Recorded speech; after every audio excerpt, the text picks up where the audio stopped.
It was working. Oh, it's this one. One has a pointer, the other one hasn't.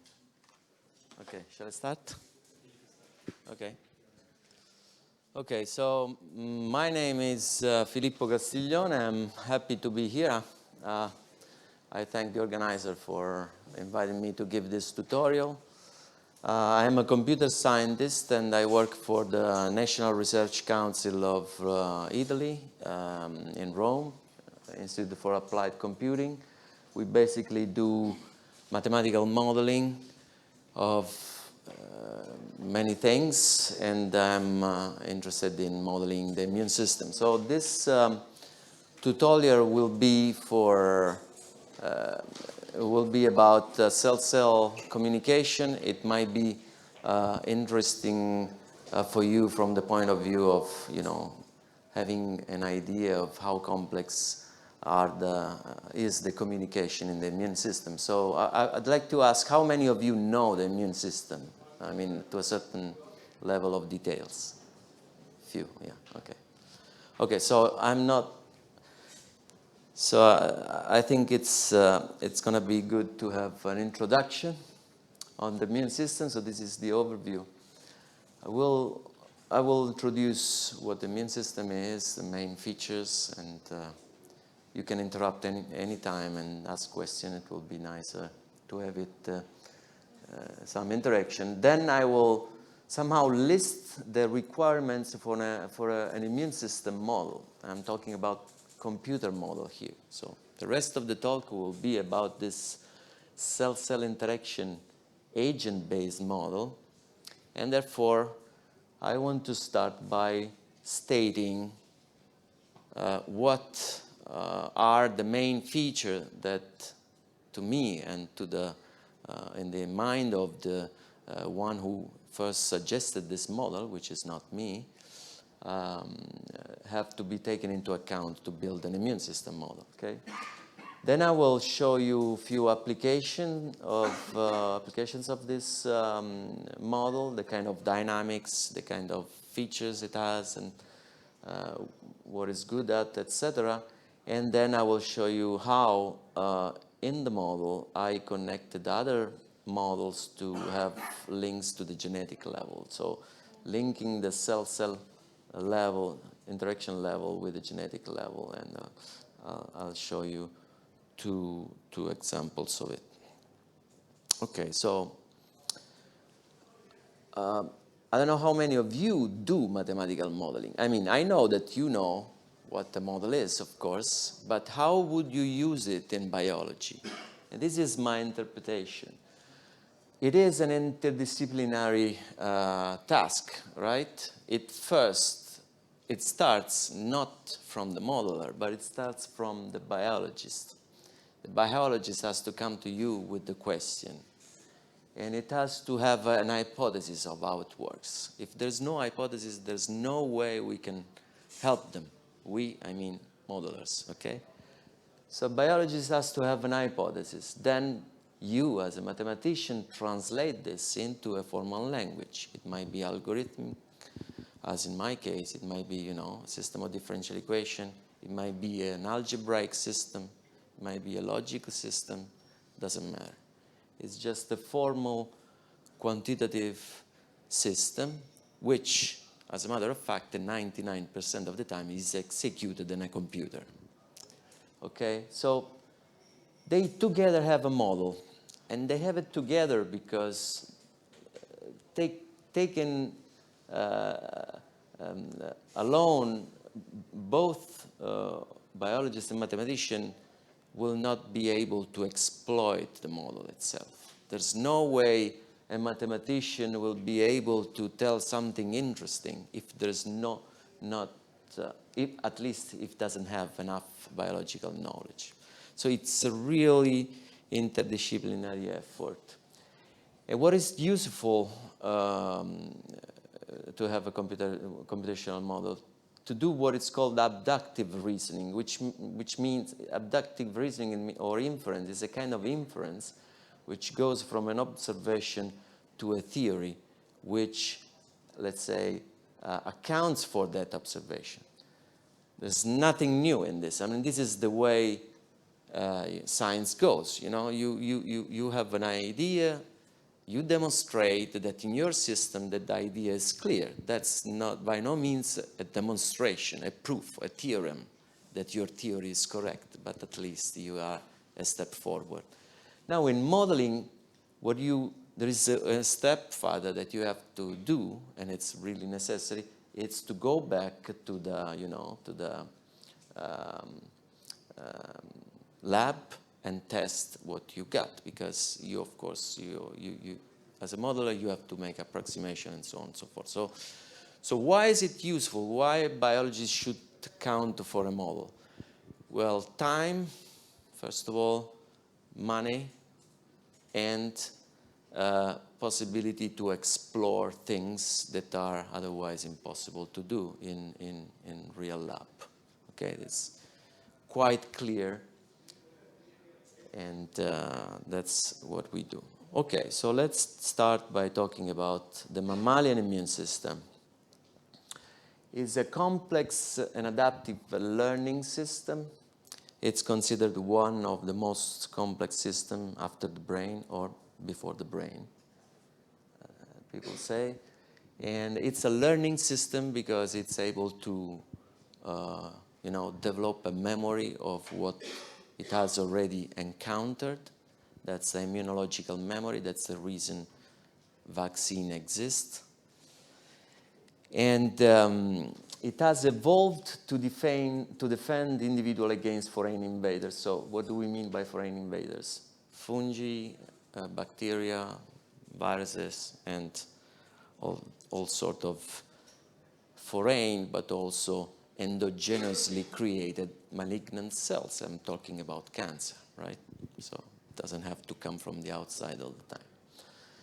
And it operates at multiple levels, from molecules to cells to organ and organism. And that's what makes biology quite difficult, and the immune system as well. So we have information flowing from DNA to whole bodies through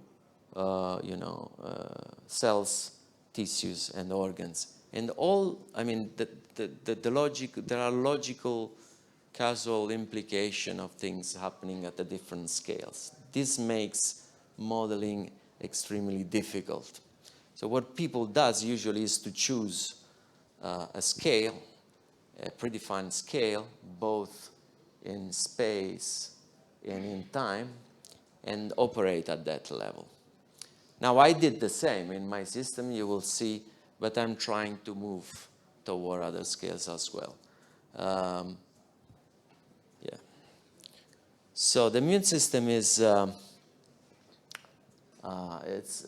is a relatively new, let's say, branch of medicine. I mean, 50 years ago or 60 years ago, it wasn't called immunology. At least there were no courses in medical, curricula which was called immunology. And the most successful story about the immune system, the immunology, is, of course, the development of vaccines. In this plot here, you see how in time many diseases like diphtheria, the polio, and pertussis, and hepatitis I, and so on, have been, almost solved in the world.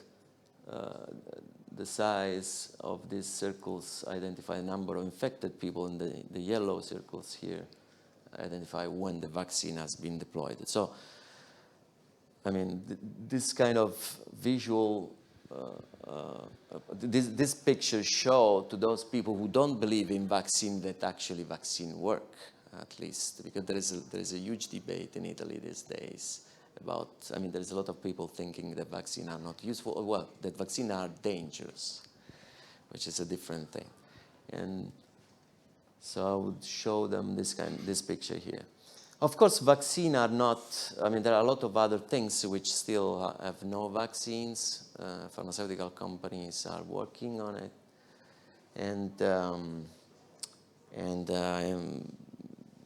It's a continuous battle against new pathogen, new mutation, new viruses, variants, etc.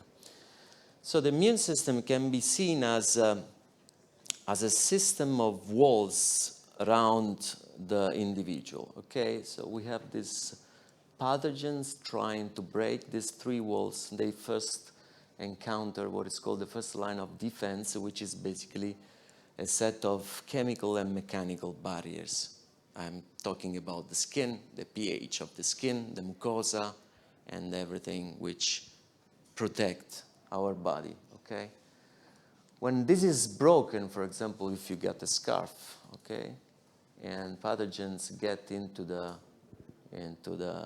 face the second wall, they will be confronted against certain cells of the immune system which act in a non-specific way. I'll tell you what I mean by non-specific. These cells, for example, are natural killer cells which are able to kill cells which are malignant or recognized as malignant, okay? And macrophages which release a lot of molecules which trigger inflammation, which produce a kind of, it's like, you know, turning on an alarm in our system saying there's something who has broken the defenses, we have to do something, okay? So inflammation is this, it's a state of alert. And fever, for example, the raise of temperature is helping the body to, you know, to reduce the number of bacterial duplication and so on. When this defense is broken too, then the third line of defense is what is called the acquired immunity, and this immunity is specific. Now, the difference between these two is very important because it is the last evolutionary step of the immune system. This is the last things. It has been produced by nature. Mammalian immune system have it. Other immune system, like the birds, don't have it. They just have the non-specific. So what is this specificity? Specificity basically means that not all cells are able to recognize the pathogen. Suppose, okay, you get infected with bacteria. This means that in your body there will be some cells, immune cells, white blood cells, which are able to recognize those things, and others which will not. And therefore, the response, which basically will be the increase in number of those which are good at recognizing the pathogen, is specific. So there is a real, you know, pattern recognition mechanism in specific cells, which I will describe a little bit later, in recognizing these things here, okay? And the immune memory is in here. So the immune system store this specificity for future encounter of the same pathogen. Okay, so we can say that these are most important cells of the immune system. The innate immunity is non-specific, so the pattern recognition molecules they have on their surface are the same for me and for you and for all the cells of our body, okay? Macrophages, natural killer cells, dendritic cells, neutrophils, and so on. They have different functions. The adaptive immunity, the specific one, has two types of lymphocytes as their most important, let's say, components, B cells and T cells. And these cells have, on the surface, they have a receptor which is a specific molecule. These molecules are the one which will bind to the pathogen.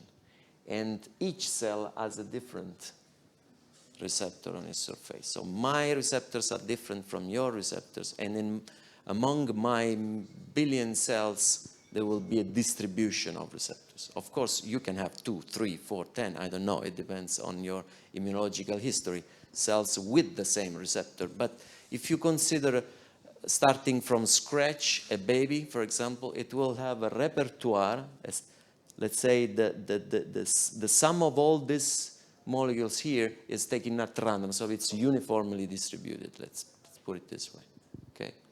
Then through experience with with the world fighting against pathogen, this distribution becomes non-uniform, becomes uneven. There will be more of certain weapons and less of others. And the reason why we will have more of certain type and less of others is because the space is limited. The immune system has to cope with the problems of energy and space and so on. So it's impossible to keep memory of everything. As long as we progress in life and we increase certain populations of cells because they have been useful during response to against influenza, some others have to be eliminated, otherwise the space will be filled. Okay, the space is huge, but nevertheless also the pathogen space is huge. Anyway, so if you look at the immune system as a combinatorial system, the numbers are huge. 10 to the power of 13 of what are called MHC class 1 haplotypes. I'm not going into the details, but these basically are the identity card of each one of us. So this 10 to the 13 is a number of possible molecules of this type in the world. Okay? This makes my immune system different from yours. My identity card is different from yours. I'm able to respond to certain pathogen, you are able to respond to other pathogens. These are the reason why if you take, an Indian, probably that's the reason why, Azteci have been, killed by diseases brought by Spanish, basically. They had no, the class of molecules they had in their genetic repertoire has not been selected by evolution to fight against diseases coming from Spain. Now the world now is much more well mixed in this respect. I mean, we have all kind of pathogens everywhere. So, but at that time it was not like that. So other numbers, 10 to the power of, let's say, 12, 13, even 14 number of different T-cell receptors in each individual. This means that now my cells have the ability to recognize, let's say, 10 to the power of 10 different words, pieces of pathogens. Of course, a receptor is a small thing. It can recognize only a small part of the whole pathogen. Okay? And the same numbers, more or less, for B-cell clonotypes, and the number of words which can be recognized by these molecules here is also 10 to the power of 11. So it's a huge system. And the response is a complicated sequence of events starting when something breaks into our body. The point of this slide is to show you that the innate immunity, the second line of defense I showed you before, is the one which actually calls for the acquired immunity when it fails. If innate immunity is not enough, then acquired immunity will trigger in and will start doing something. It's like a calling for help, basically, okay? And there is a different time scale for these events, okay? How does all this is coordinated? It is coordinated through messaging of cells through what are called cytokines or interleukines or chemokines, molecules, small molecules released by cells and captured by other cells, even at a distance, far away, not in the same tissue. We have heard about these things already yesterday and 2 days ago, so I assume you know what I'm saying. So these cartoons are the typical cartoons which wants to show how complex the system is with respect, for example, to what a subclass of T helper cell does. So the receptor it has, the communication it has. So this is the cell-cell communication network in the immune system of this specific actor. Another actor will have a different pattern. And if we want to stay on a minimal size, we should take into account 10 of these complicated things, okay? And what makes more complex in the immune system is the fact that, so these two things are now recognized as different. They were not recognized so differently 10 years ago, for example. So people is developing knowledge about what the cell do, how to discriminate between this and this, because after all, they are coming from the same lineage. They are just in two different maturation forms or activation states, let's put it this way. Now, if we are lucky, modeling speaking, when the maturation is, maturation is a kind of a terminal differentiation state. So the cell just became something different and behaved different. But sometimes they can actually switch from one shape to the other. So there is a dynamics even in the same actors change, their role from time to time. It's quite dynamic. And to complete the picture, the immune system is distributed, the human at least. The immune system has, it's distributed in the body. There are different organs where cells are produced, organs where cells are selected, okay? Meaning that some cells are killed, and I'm not going to the details of those. Organs where cells meet, these are the lymph nodes, they meet, they take decision in these places. And the lymphatic system, which are the streets, where these, cells go to patrol the whole body. And when they patrol a certain region, they can then, through microvessels, blood system, even extravasate and go into the proximity, for example, of a scarf here. So they patrol the whole body by being, by taking an excursion from the capillaries and so protect the whole body. So it is complex. There are so many components to take into account. And okay, so do you have questions? Okay, if not, keep going. Yeah.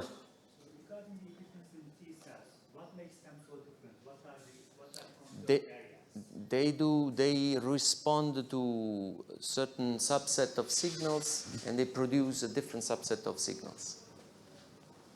They have a different language,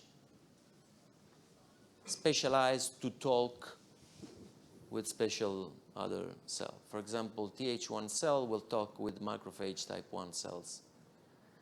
And the Th2 will talk more with macrophage type 2 cells, receiving signal and producing other signaling molecules, cytokines. Is there any evolutionary relationships between different organisms and conserved areas?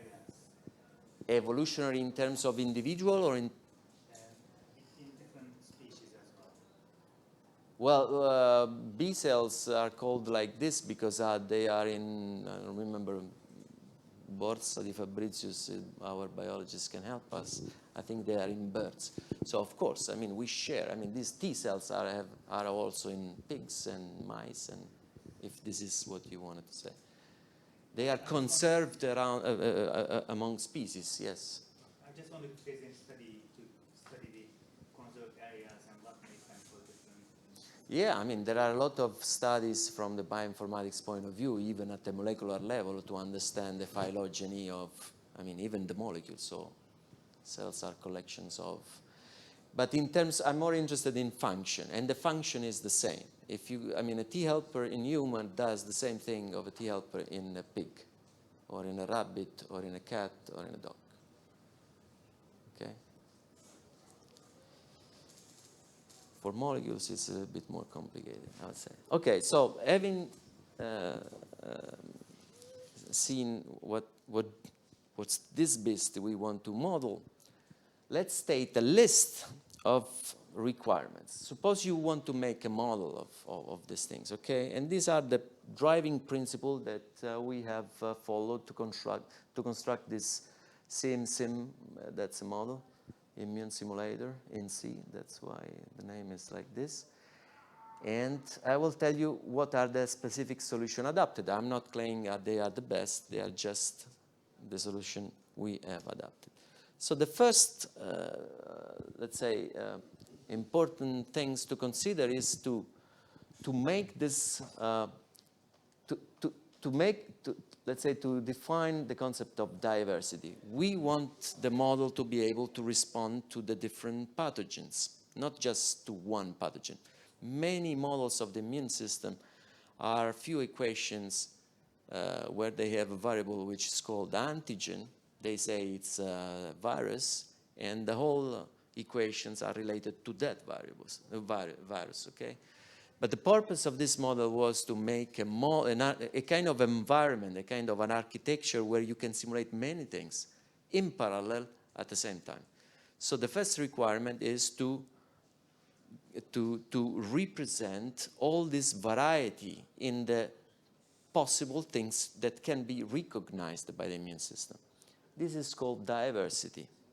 So we have to equip B cells, T helper cells, and MAC with a kind of a definition, with a variety, okay? So it has to be a variable, not a point, but a line at least, if not even more. I mean, you have to choose a mathematical space to represent variability in there, okay? Which is the molecular variability, basically. And you will see what's the solution. It's yet simple. We have to account for probabilistic actions because nature is intrinsically stochastic, okay? And evolution has equipped the immune system, let's say, has crystallized certain features through the concept of necessity. So what is an hazard in nature later becomes something that you need to. No? This is another way of talking about Darwinian evolution. You need that feature, otherwise you won't be there. Now the immune system is full of this kind of things. So, for example, in the selection of specificity, it has to be probabilistic. In all movements and encountering, etc., there's no reason to consider, deterministic the fact that two cells will meet. Actually, it depends on so many things that it's impossible to even to compute a trajectory. Suppose you're crazy enough to compute a trajectory. Cells just move, and if you are lucky, they meet at the right time in the right place, so that they'll start the immune response. Okay. And cell cooperation, therefore, even after the encounter of two cells, the bindings of the two, which triggers the cooperation, has to be probabilistic. You can't account with the complexity of molecular binding. You have to have a kind of probabilistic simplified form to account for this stuff. Movement has to be also probabilistic. This is what I just said, the fact that the interaction between cells, which basically take place as physical interaction guided by low energy bounds, has to be stochastic for simplicity, right? And this interaction has to lead, it's a requirement, to a kind of a competition for resources. So the model itself, as the immune system, you can imagine as a predator-prey multi-species system in which the prey is the antigen and the predators are our cells cells of the immune system. And the way this competition goes in time really determines the outcome of the whole infection. There is, of course, speed is very important. The sooner you get the antigen, the better chance you have to recover. And there's also competition between memory cells and naive cells, which I don't want to talk about now. So again, affinity between molecules or between cell receptors and antigen pieces called peptides is made by chemical, physical interaction derived by complementarity. So there is the concept of complementarity, which is interesting and should be exploited because it's exactly what happened in nature. And in this picture, you see how there is a fit in the shape, but also in the atomic constituents of the things. Otherwise, they wouldn't match. Anyway, so you see how you probably understand how this interaction step is the most important thing in the whole immune system stuff. And you can also imagine how the pharmaceutical company concentrate on this part here. They up to now, but they're now starting to consider, they up to now ignored all the complication of the immune system. They just say, okay, if my vaccine will be recognized by the MAC molecule, then the vaccine will work. It will trigger an immune response. Now, this is true, but maybe 60% of the time. There are so many other reasons why the vaccine doesn't work, and that's the reason why they say this vaccine has an efficacy of 80%. Or the other reason is that, that's the same reason why, for example, they vaccinate you against different strains to have a broader coverage, for example. This matching here is very specific. So if you are too specific, you are not covering too much. If you are very little specific, the vaccine is useless. Okay, this is chemistry, basically, biological chemistry. Another requirement for immune model is cells have to, divide. They have to clone, and cloning is something which it's the exact moment when nature, let's say, allowed cells to clone, white blood cells to clone, then it has determined the appearance of the innate immunity. So before this step was even, conceived by nature, the immune system was only a-specific, non-specific. It was able to recognize patterns conserved in pathogens. It's like to say bacteria have a certain kind of molecules around, like lipopolysaccharide, for example, and innate immunity cells like macrophage have receptors which are able to recognize that molecule. Now, when this is not good enough, because, for example, the pathogen changed, or because it's a virus which is not visible by macrophages, okay, because it enters into cells, then nature has developed something different, and it has given the possibility to cells to clone and to increase in numbers, and then it's like, developing the right weapon for that war, basically. Let's put it this way. Now, with the clone division mechanism, also the mechanism for implementing memory appeared.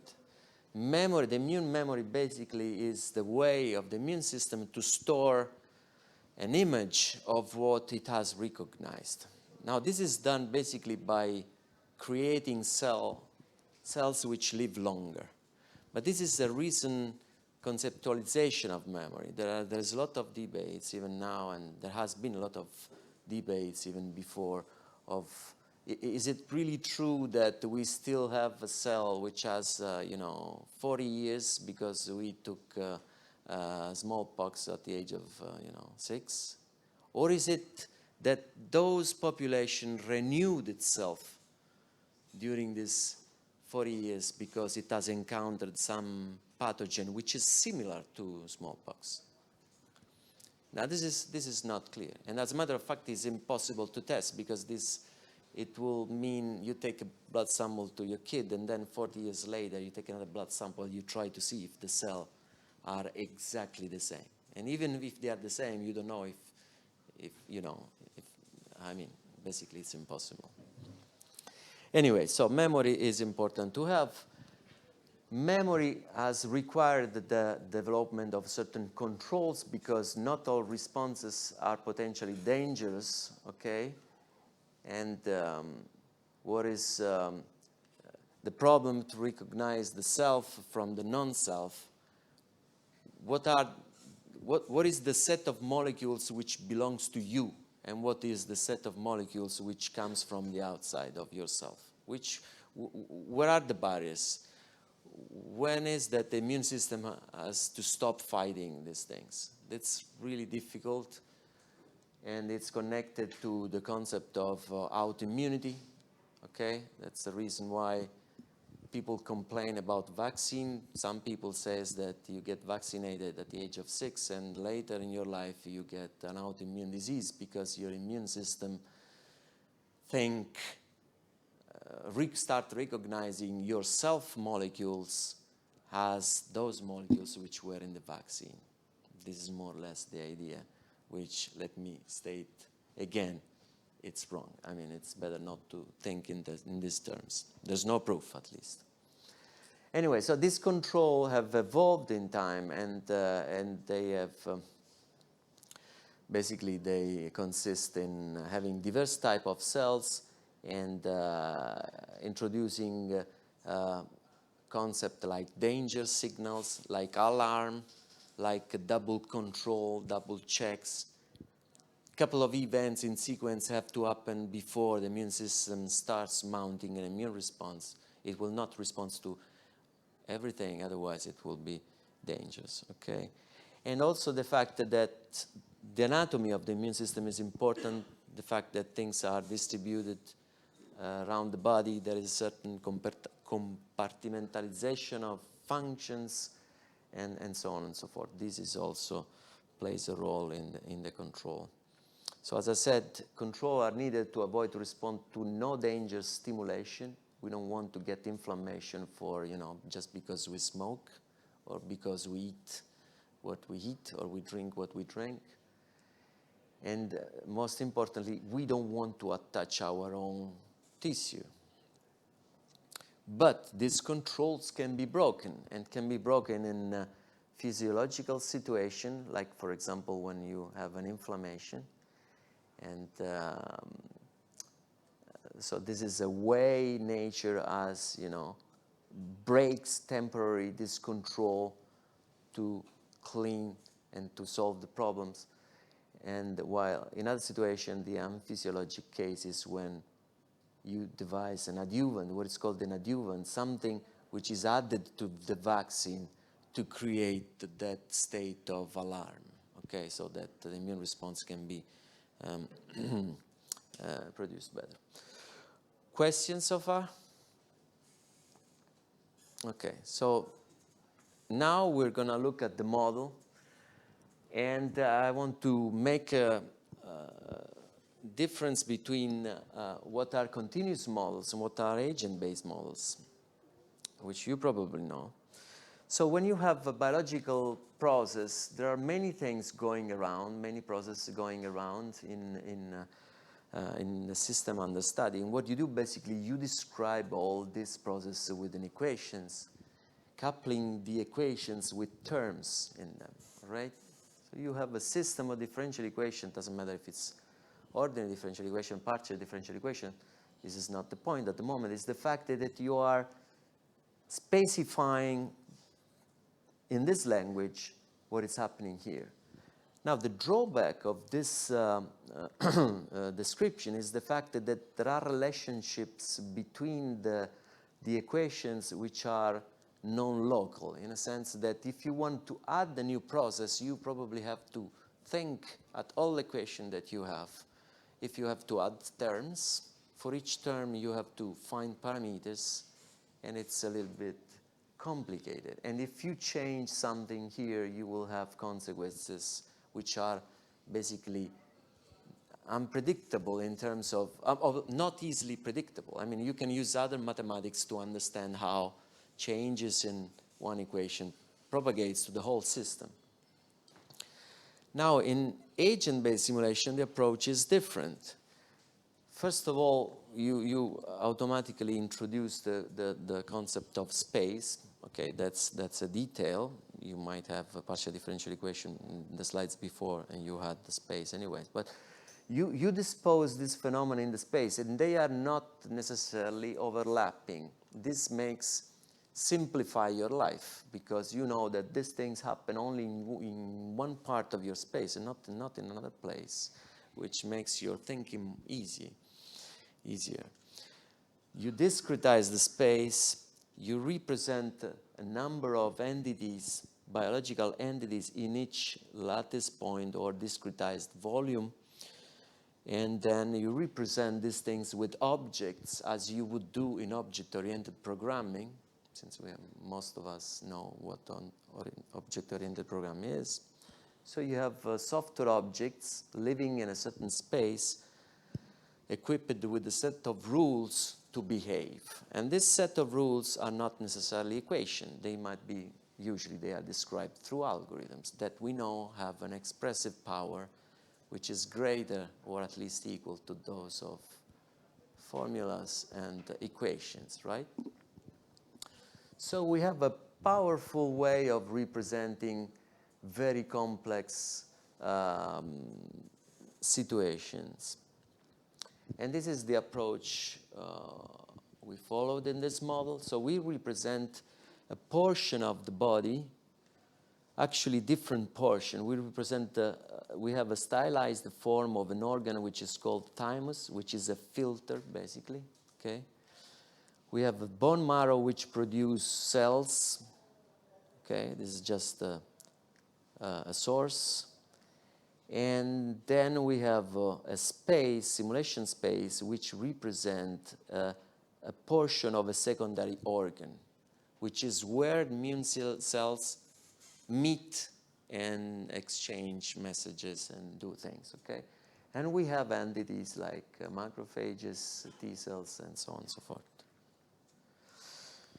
Now, I think it's, yeah. So this is the conceptualization of what is called clonal selection theory, which is the most accepted theory of how the immune system works. I already mentioned during this first 24 slides this concept. Basically, there are cells called stem cells which produce cells. When these cells mature, they have a different receptor on their surface. These are the different colors, okay? So we have red cells and blue cells and green cells. Now, when the antigen comes, only the red cells are able to recognize the antigen. And therefore, the clonal selection theory says that it's the antigen which select the good clone of cell. The other don't grow in number.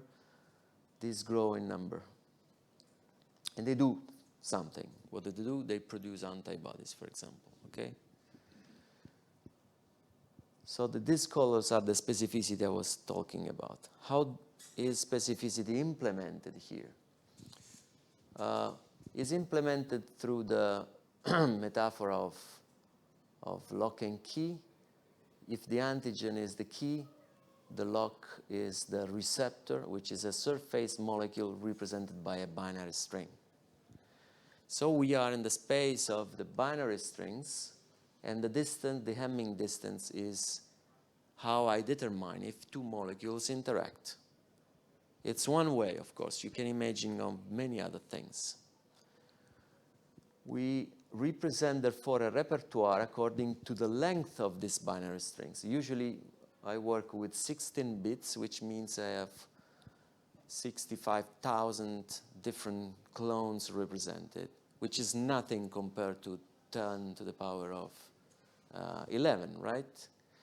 But this is a computational problem, right? And in fact, when I started doing these things, I worked with 8 bits. Now I work with 16 bits to have simulation in 10 times of minutes. I even work with 24 bits, which is a huge number already.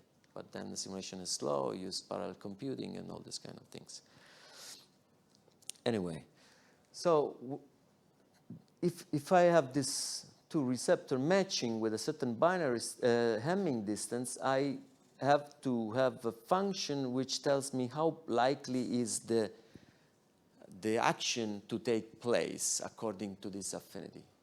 The actual binding of the two cells take place. So I have a function like this with the threshold, which tells me that the probability to bind is a number between 0 and 1 according to this law. That's again another modeling choice. It's the most used choice. You can imagine other ways of computing this. For example, you can do molecular dynamical simulation if you want. You will never end your simulation, but you will have a much better computation of the affinity. Anyway, we are trying to find something in between so that we can have fast simulation which takes into account a lot of complication. So basically, you can imagine the model as a sequence of events in which a cell meets the antigen, the binary strings are compared one by one, random numbers are thrown, you flip coins and you decide if it's binding or not and with which one is binding. Now, if you do something well, you do stochastic, you try all combination, you draw random numbers to decide which of this, according to the probabilities of each single binding, you end up in selecting, on average, stochastically, the right clone. Not always, of course.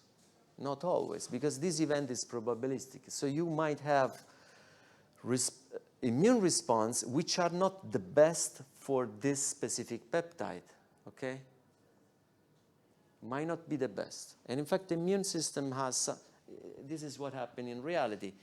You might not have the best immune response, and that's the reason why vaccines are injected twice, sometimes 3 times. Because you want to boost, you want to select, you want to give the chance to the best matching cells to outgrow those who have lower match, right? So you have to give them more chances, basically. That's called affinity maturation. Anyway, so this mechanism is also in the model. First recognition, the cell changes state, start doing something intracellularly, then it presents a piece of antigen attached to another receptor, and then another cell comes and another match is done. Double control, as I said. Actually here, 3 control. First control, second control, third control. First matching, second matching, third matching.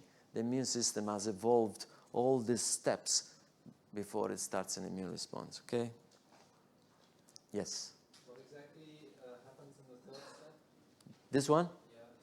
So you can think of the second step as a digestion of, this is a virus, okay? It is endosized, it is broken inside the cell, digested, broken into pieces, 9 amino acids long, 10, 12 amino acids at most, bound to a molecule which is our identity card I was telling before.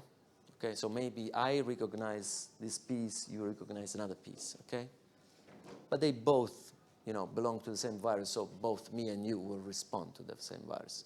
If you take an Indian, maybe he's not able to, or he is able, we are not able. So that's the difference I was telling before. Once this molecule is combined with the piece of the pathogen, it is brought to the surface. It is shown. You can imagine things like this, situation like this. This is the receptor, and this is the peptide. Then it comes the T cell, which has its own receptor, and it has to bind both my identity card and the peptide. This is a control. I didn't mention before, but this is the most important control because these cells are filtered before they go into circulation. And they are filtered in a way that if they don't recognize the self, the identity card, they are useless because they will never recognize the two. And if they recognize the identity card combined with molecules which belongs to you, they have to be killed. Otherwise, they will destroy your tissue. And that's the reason of rejection, of a transplant rejection. If you take an organ from one person, which has a certain identity card, and you put it in another person, which has a T cell, which has not been instructed for that identity card, it will start killing the transplanted organ. That's why it's called immunocompatible, transplantation, etc. You have to find a person which has the same kind of or compatible gene which code for this molecule here. Otherwise, you are done. And you have to, suppress the immune system at the beginning. You have to control them. There's a lot of mess connected to this problem. Okay? You want to make 5 minutes, Mito? Yeah, I think it's a good idea to make a 5-minute break. Yeah, I think it's good, yeah.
Attenzione. Butto? Ci vediamo. Te ne stai andando? Dai, cacchio, magari ci vediamo a Catania. È stato un piacere mio. Ciao, buon viaggio.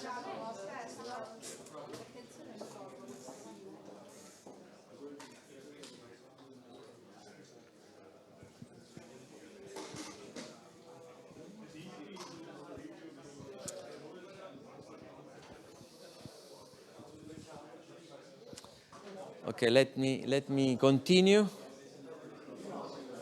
I'm going to speed up a little bit because, as usual, one tend to spend too much time at the beginning and then. So these are the cells that I represent in the model. B cells divided in 3 classes, B1, B2, and plasma B cells. These are the ones who secrete antibodies. CD4 T lymphocytes subdivided in Th1, Th2, Th17, and T regulatory. CD8 T cells, natural killers, macrophages subdivided in M1, M2, dendritic cells, and epithelial cells, which are the target of viral infection. Then I have different molecules or immunoglobulins, antibodies, class IgM, IgG, subdivided in IgG1 and IgG2, and immunocomplexes, which are the sum of antibodies and antigen pieces. And then I have a number of signaling molecules or interleukins, which, this is the way cells exchange signals and they induce other cells to do something, okay? From the point of view of the antigen, I can represent vaccines or viruses or bacteria or cancer cells or other things which are more or less falling into these categories. It's just a question of, changing the behavioral rule of this discrete automaton to implement. In terms of what kind of attributes do I have to keep to represent my object, my cells? For example, the position and the lattice, the receptor string, binary string, which identify the diversity, the MHC peptide string, which is the identity card I'm talking about, the age, how many time step is this cell old, so that I can compute the probability to eliminate from the simulation. A duplication counter to take count of how many daughter cells has to produce during clone division. An internal state, which tells me if it's in a resting state, if it has internalized an antigen, if it's doing what it's doing, and if it has internalized an antigen, how is this antigen composed in terms of. Now, having this information allow to think in this kind of ways, this is a cartoon taken from an immunology textbook, which tells you that this is the way they, conceptualize the life cycle of a cell. A cell, for example, is in this state and encounter an antigen, internalize it. This means that it goes into another state. It processes it. It goes into another state where it exposes the antigen, and then in this state is able to meet the other cell. And if the interaction takes place, then it starts producing antibodies. So the state space, let's say, is discretized. And this is good from the modeling point of view. It might not be perfectly, adherent to reality, because there might be other, intermediate state. Or another way of saying is that you might say that the switch from one state to the other one, it might take more time, might not be uniform. But it's a simplification, we are simplifying so many things. This is another one. Okay, so cells proceeds through activation state, and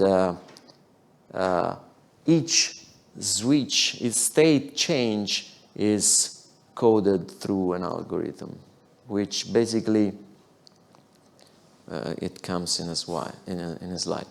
From the formal point of view, you can represent a state as a finite state machine automata in which you have, states and the transition between states. So that's another way of representing your system.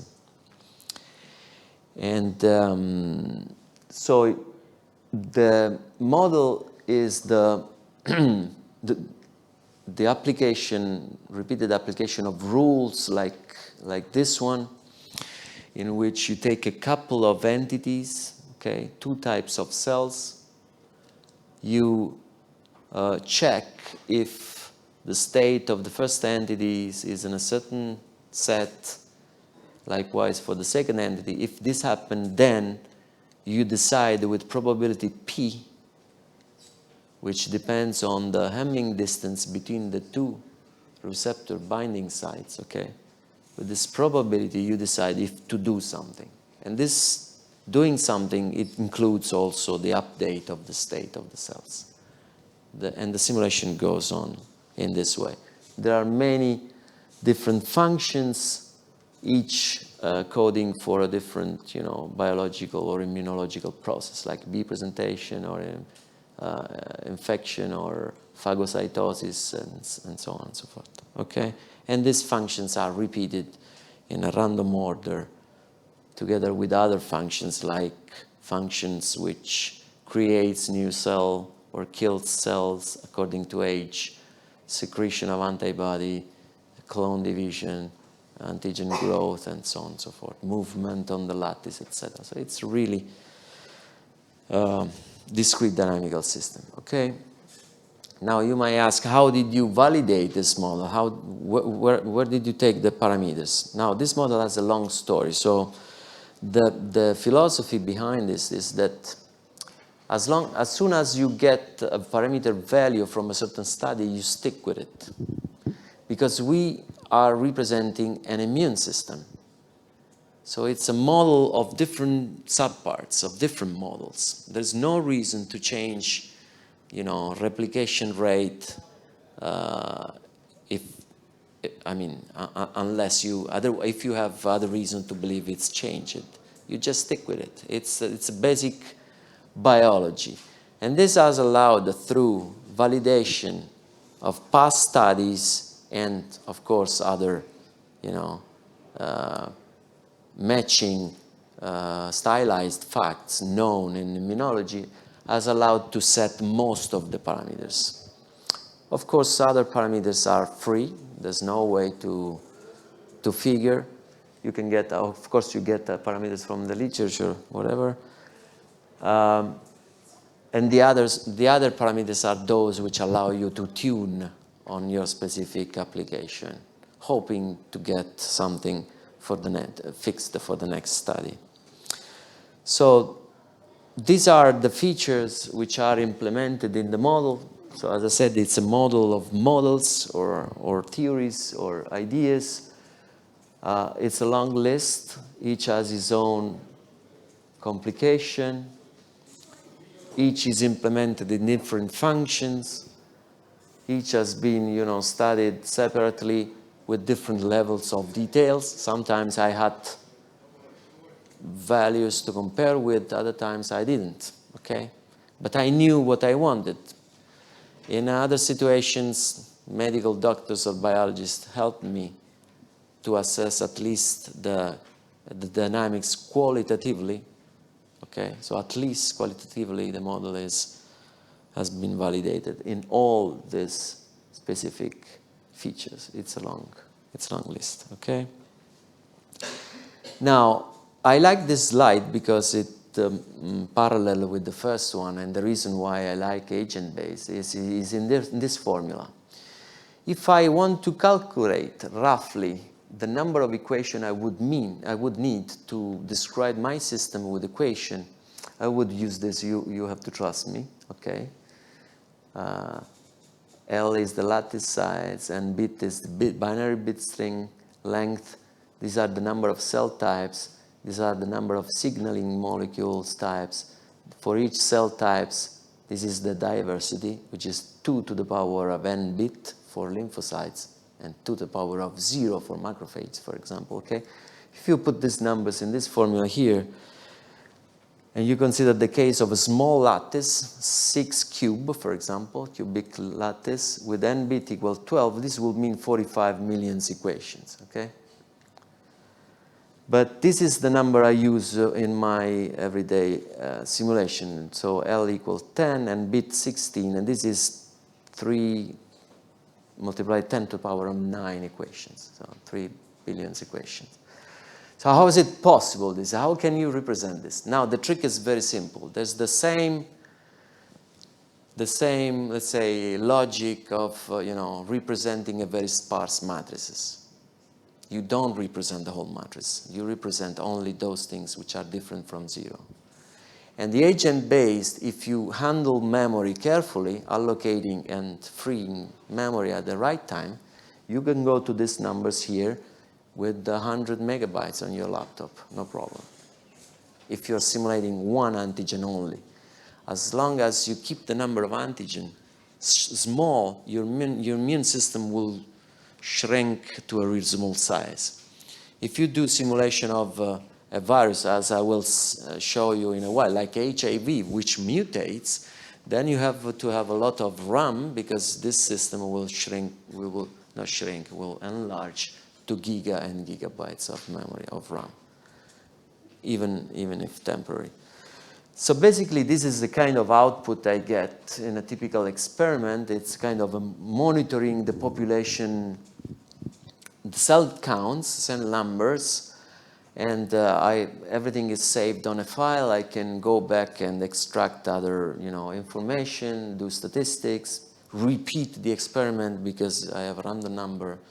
It's probabilistic, it's a Monte Carlo method, right? So I initialize with a random seed, I do a simulation, then I have to repeat to have some statistics.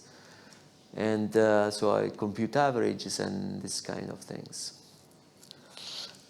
This is just for fun. You can see what is the only effect of space in this two-dimensional simulation. This is a virus particle here. These are the B lymphocytes. These are the antibodies filling the whole space at a certain point and then it decreasing in number. It is not really nice with this resolution. Anyway, okay. So I've been using this model for a number of studies, viral infections, hypersensitive reaction, cancer, Epstein-Barr virus infection, and HIV infection. And I want now to show you two examples of usage. One is purely theoretically, the other one is more applied. The first one is called the idiotypic network. So what is the idiotypic network? The idiotypic network is an alternative to this network of clonal selection. It is an idea which was around in the 80s, I think, by Niels Jerne, which got the Nobel Prize with two other guys in the 84. And it was an explanation of how immune memory was built. And the things was basically, the idea was simple. It originates from the fact that the antibody, which is the cell receptor, okay, can be seen as another antigen. So the immune system could mount an immune response against the same antibodies which it has produced in the past. Now, if this happens, you will have this antibody circulating, which will be recognized also as antigen, and another antibody will be produced. You will have a network of recognition triggered by the first antigen. The antigen enters, this antibody and these antibodies are produced. This with the good affinity, this with the lowest affinity, but both produced. These two are then recognized as antigens, and antibodies are produced against this one.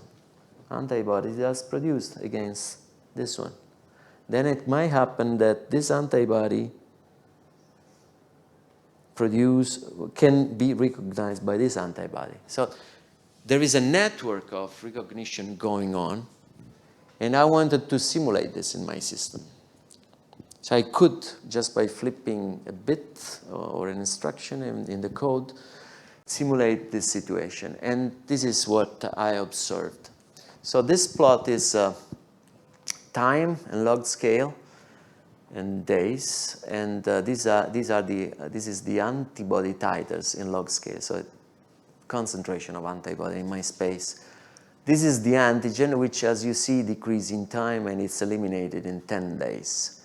And at day maybe, what is it, 5, an antibody, let's say, family starts to grow, and then another one, and then another one, and then another one, and a lot of antibodies recognizing this antigen. At the time the antigen goes down, according to the clonal selection theory, there won't be any other immune activity. The fire has been,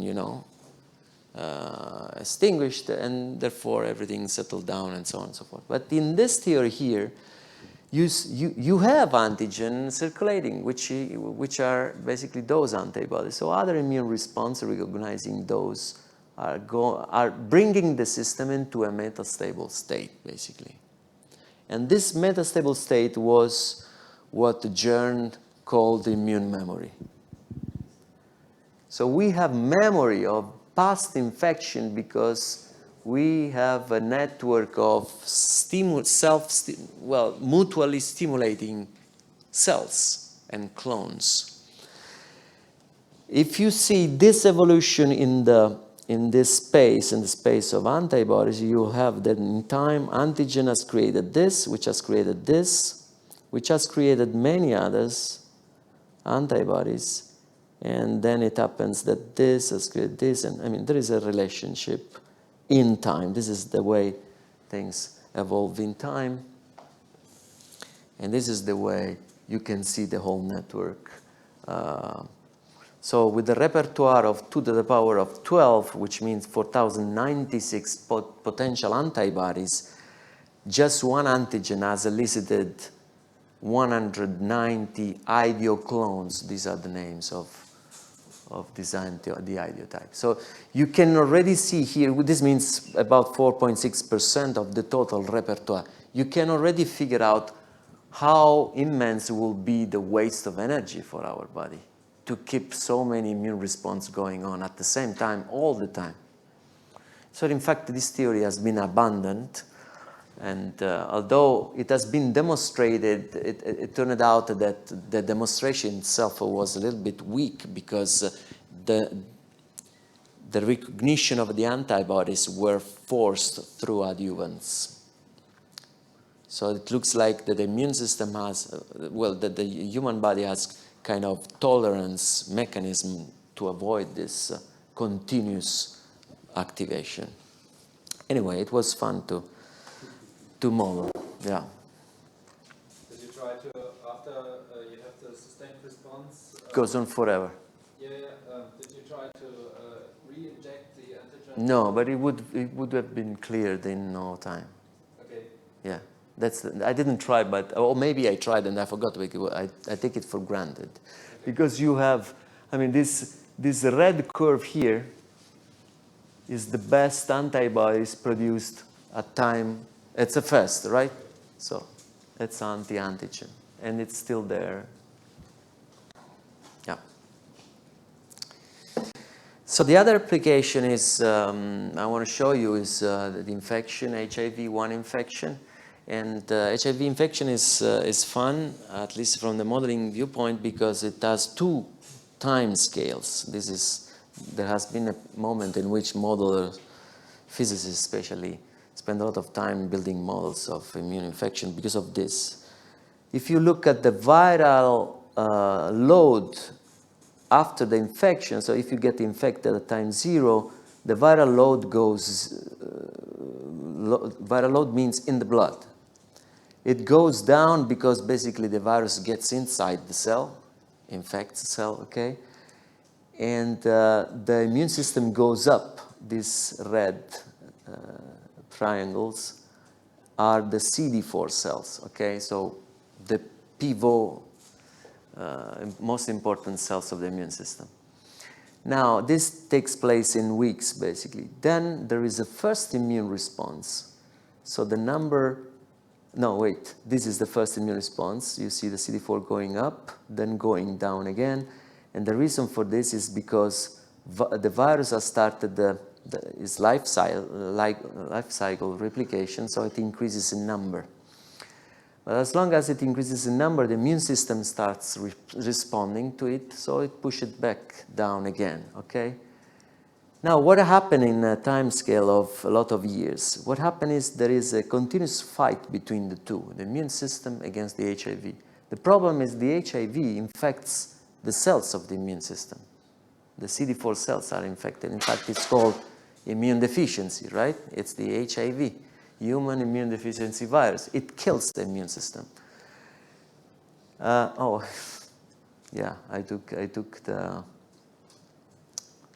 I inverted the color of the things. So the blue is the CD4 and the virus is the red.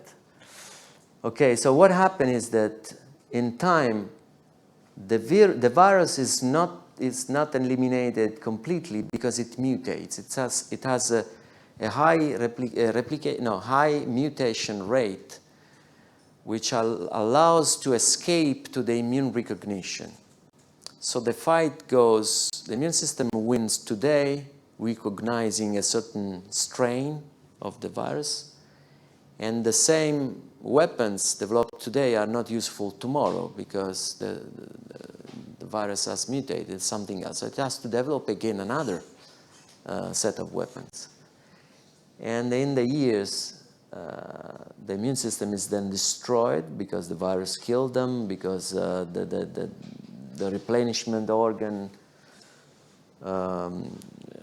become exhausted. I mean, there are different explanations for this. And then in the end, you die because you get a bacteria and you have no immune system. Now, to reproduce this, since we wanted to reproduce the viral evolutionary path, we represented with binary string the genotype. So the genotype was a binary string coding for the phenotype. What was the phenotype? The phenotype was the probability to mutate, the probability to replicate, and the probability to wake up, to activate from DNA, activate DNA replication. So the main characteristic of the virus were coded in a binary string, which was recognized by the immune system. So the selection, Darwinian selection in this landscape was the pressure, the selection was made by the immune system itself, okay? Yeah, this is what I just said. And first we were able to reproduce the 2-time scale. This is just one simulation, okay? With the T helper going up during the acute phase and viral going down, then going up and down, oscillating, and then finally picking up when the CD4 cell is low.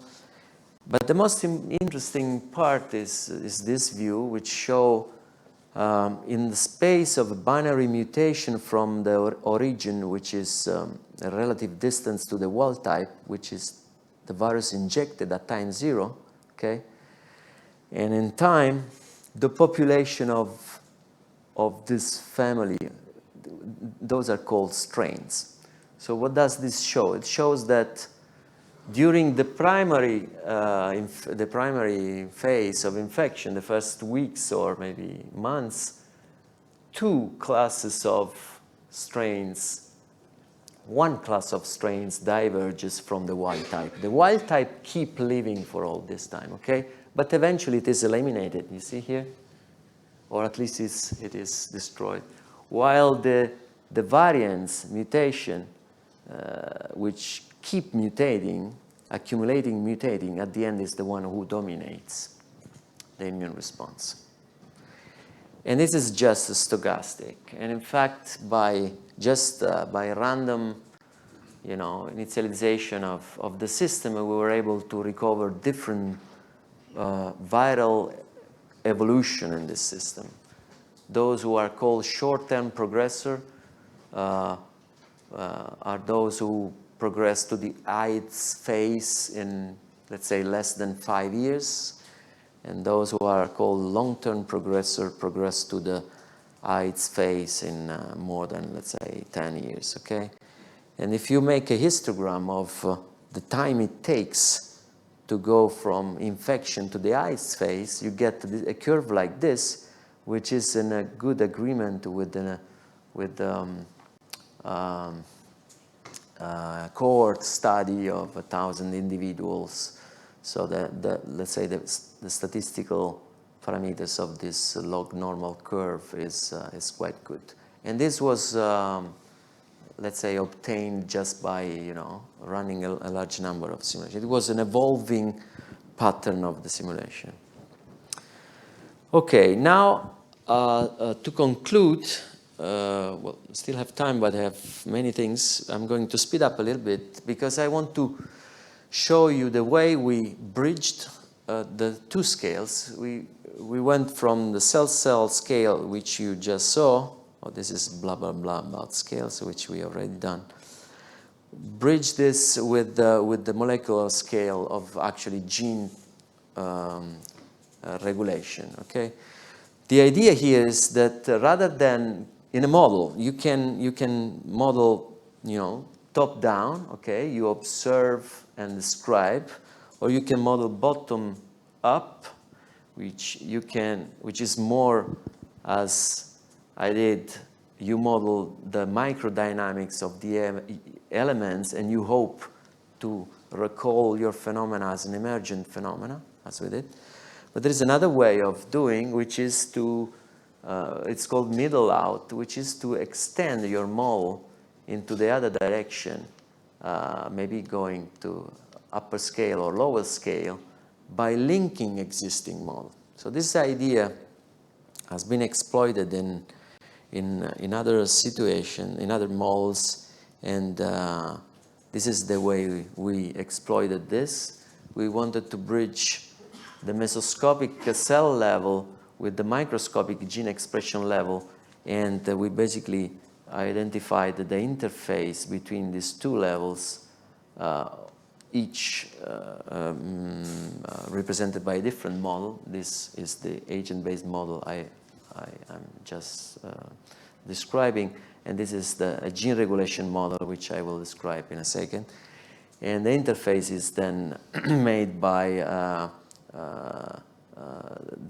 the gene expression level determine the cell phenotype used here, and on the other hand, the cytokines produced at this level drive the dynamics at the microscopic level, okay? So this is maybe a way to implement messaging. So this is another picture of what we wanted to do, having gene level transcription, gene level activation going up and influence the tissue level of cells. How did we do this? Well, before doing how we did this, I have to spend a few words about saying what is a gene regulatory network. I don't know if you know about it. Few, I'm sure they know, but it's just a network in which nodes are genes or transcription factors or element related to gene activation, okay? And edges or arrows between nodes represent the relationship activation or inhibition, basically. So here I'm just saying that gene X3 activates gene X1. Here I'm saying that gene X4 inhibits gene X1, okay? So gene regulatory network is I don't know how to say, so it's a collection of 4 objects, a set of genes, okay, each assuming a discrete numbers of activation state. In the simplest case, you can think at 0 and 1, non-active, active, okay? It's very rough. You have a set of edges representing the relationship between these genes, and you have a transition function determining the dynamics of these things. So this is a discrete dynamical system, you update the state of the network in discrete steps. You can do it asynchronously or asynchronously. You can think of many variants of it. But what you want to know in the end is the dynamic of this network. It will evolve in time, starting from a certain initial configuration, and it might end up into a fixed point, into a limit cycle, which means it will repeat configurations because the space is closed, right? It's the number of genes, 2 to the number of genes. If you have 5 genes, 2 to the 5, 32 possible. So the space of your dynamics is confined to 32 points. It might be even gigantic, to the power of 50, but still it's finite. So this means that the dynamics has to go back to a point already visited during his dynamics. So from the mathematical point of view, here the problem is to identify what are these limit cycles, fixed points, and so on. Why do we want that? Because we want to, I'm going to tell you that later. We want to associate certain network configuration to a biological meaning. We want to say if this gene is active and this gene is active and that gene is not active, for me, the cell is an M1 type. Because this is how biologists do, actually. They look at what the cells are doing, what genes are active, and they categorize these cells in these terms. Okay, so this is an important task, very complicated. It's not a task I usually accomplish. I tend to take things from literature. So how do we choose the function, transition function? There are different possibilities. For example, if you have a node and you distinguish, you take X1, for example, you distinguish nodes, edges which are activator, which impinges upon X1, are activators, and edges which are inhibitors in 2 sets, and you count or you sum all the contribution of the activators, and you make the end negation of this, then you have a logical Boolean formula of the activation of X1 according to the activation of the others, okay? You can have different way of activation function. This is another function, neural network-like, in which you weight the contribution of these 2 nodes, for example, and you have a threshold. If you are above threshold, then you activate this. It's a choice, okay?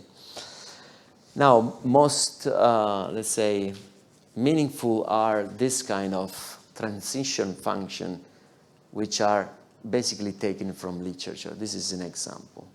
Because it's impossible to say a gene always, there are genes which are more important than other genes. You might not know exactly who is influencing who, with which strength a gene influences others. You can only try to reconstruct this relationship by looking at literature. People does through text mining, or just by reading articles, understanding the experiments, and really compiling a table like this, which is a huge amount of work.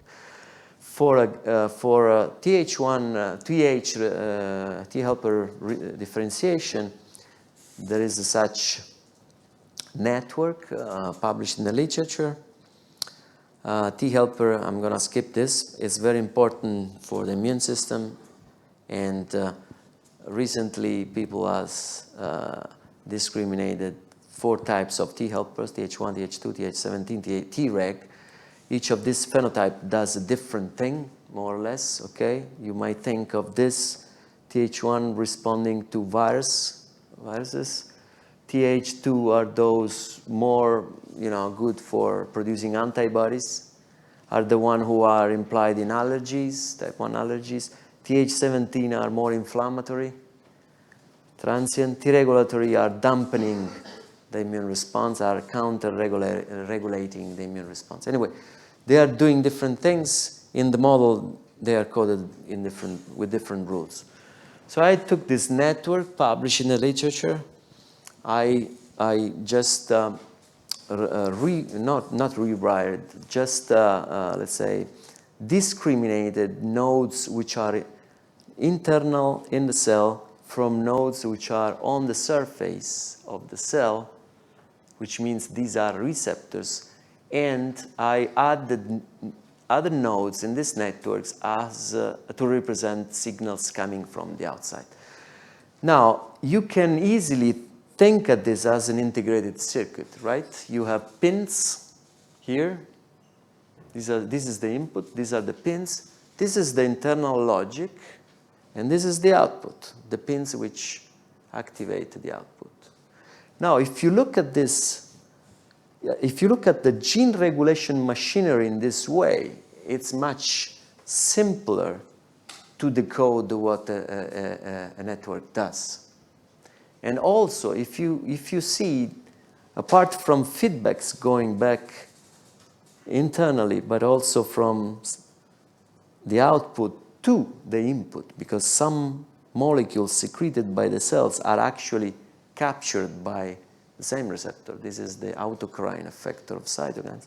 If you see this in this way, you have that the dynamics is not, the dynamics, let's say, of this network is somehow confined from the fact that it's more a feed-forward network.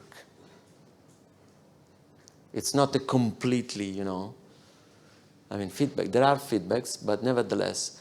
Now, this is okay for us because we want this network to converge to a stable state so that we can say, okay, the cell which has the network in this state,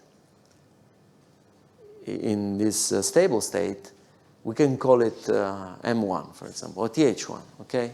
So we can give names to cell according to the stable state it has reached. If it doesn't reach a stable state, so you are in an undetermined state and you can't say anything.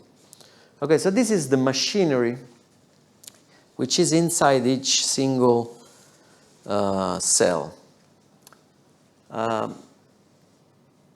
simplify here, I want to say that the knowledge to say what are the stable state to identify the phenotype is something taken from literature too. I cannot say if this gene and this gene are on, for me it's a Th1. This knowledge has to come from literature. But this is actually the way biological studies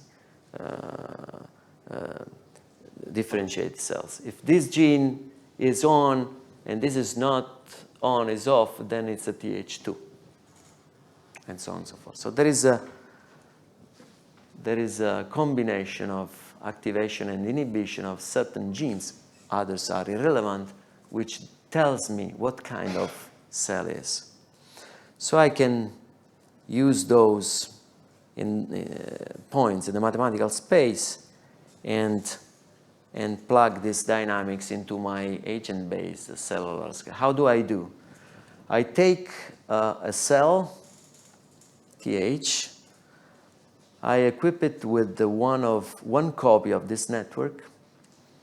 At each time step, I have this network being initialized according to the cytokines around in my space, the chemical gradient which are around the cell will determine the activation levels of this. Then I will execute the microdynamics of this network, finding a stable state and taking a decision. If a stable state is not reached, then I will not take a decision. Okay? And this is basically what I did. And of course, I tested then the whole system. So at another level, I tested the system by you know, stimulating or putting stimuli to have a polarization toward a certain phenotype. So I did 4 types of experiments, I'm not going to detail, made for eliciting a Th1 or a Th2 or a Th17 or Treg, and this is what I basically got. This is a number of cells.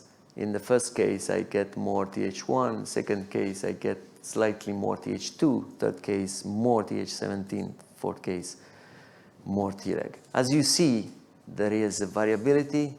It's not an on-off system. There is a lot of,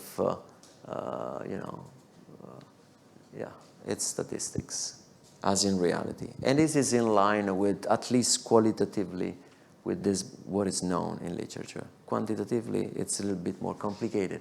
Also because I haven't found any study which has collected all these things together. I cut this, but it's basically the same thing I just said. We've made for another type of cell, which is the macrophage. Also important.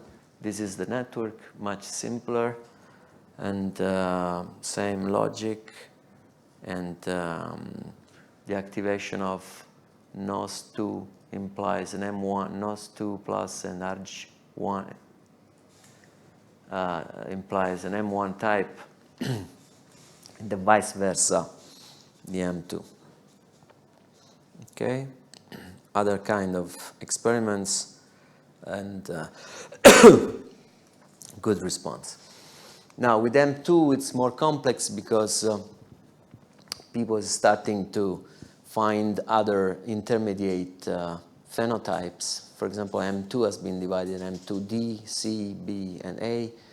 So we are complicating the network and trying to see if we can match this. So to summarize, and at the end, to summarize, we have built the model following general requirements, not determined by me, but from an immunologist, which is the author of this model. In the 90s, together with an astrophysicist, they coded this model in a way, and it's still being used around. And I rewrote it in following this agent-based type of philosophy. It was a cellular automata at the beginning. And this allows really to scale up complexity, adding a lot of details, and for example, linking with other temporal scales, as I said. It was released as open source for a number of years. A lot of people have downloaded. Few of them have used. Few groups have developed their own version, and some are still, using it, and so on. So there is some follow-up. Okay, has been accepted very well by teachers for educational purposes, for example. And there are few web services which allow people to use. This has been a study done together with Berlin Charité Hospital. They have developed a version starting from my code for cancer. Okay, so this is their server. And while this server here, which I wanted to show you, is online now, and at my institute, you are free to go and run. And I'm not going to show you now because simulation takes minutes in the best case. But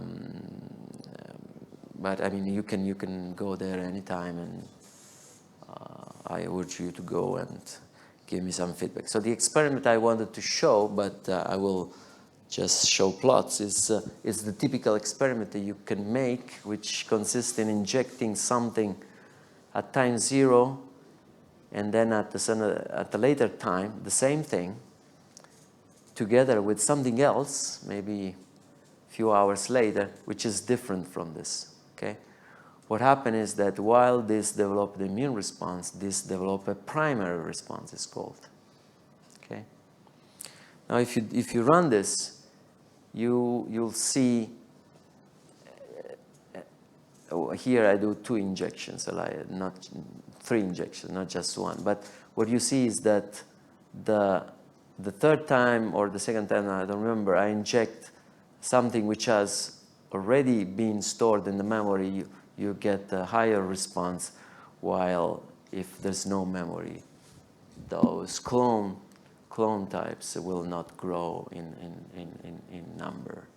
So this is the more evident way of, or the simpler way of running the simulation, and yeah, that's it basically. So thank you very much for your attention. I hope you enjoyed. You learned something about the immune system. I don't know how much of these ideas are helpful for your community. I mean, thanks.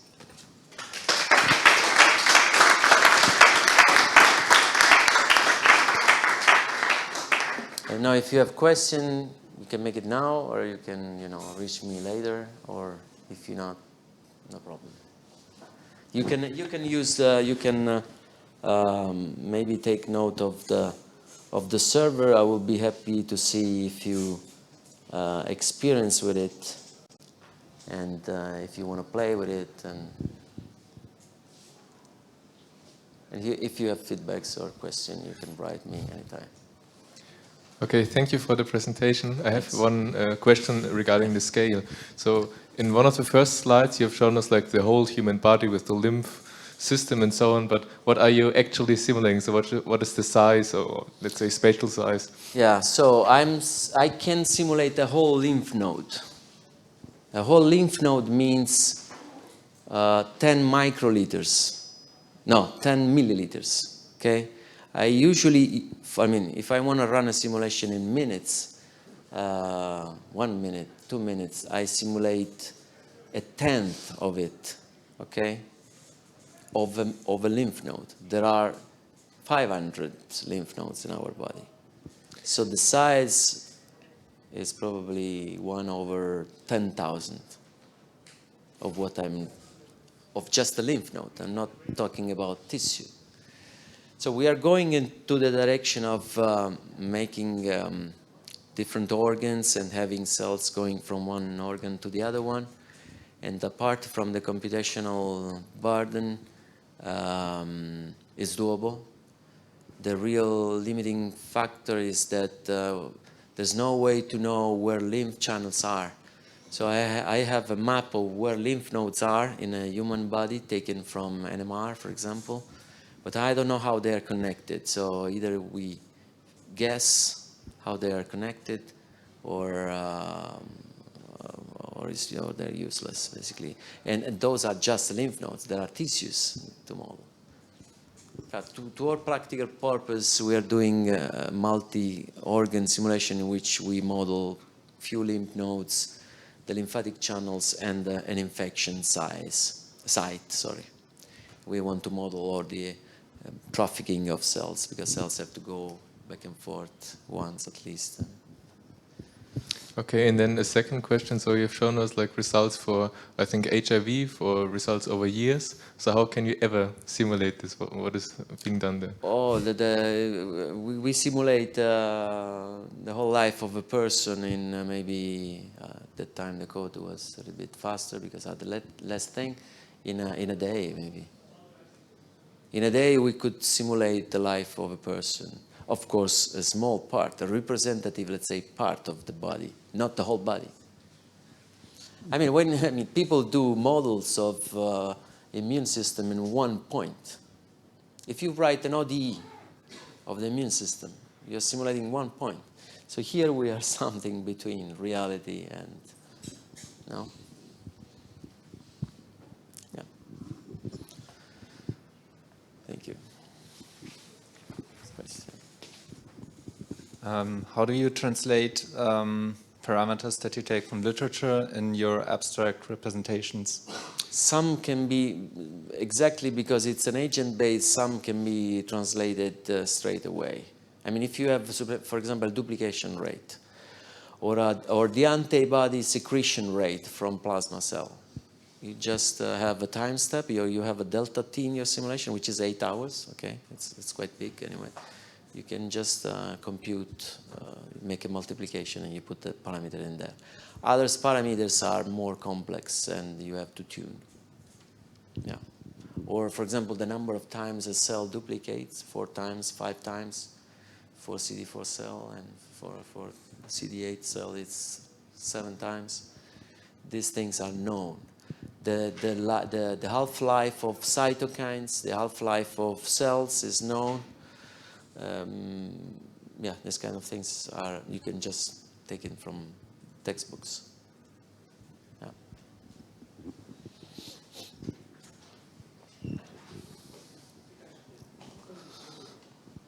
Okay, thank you very much.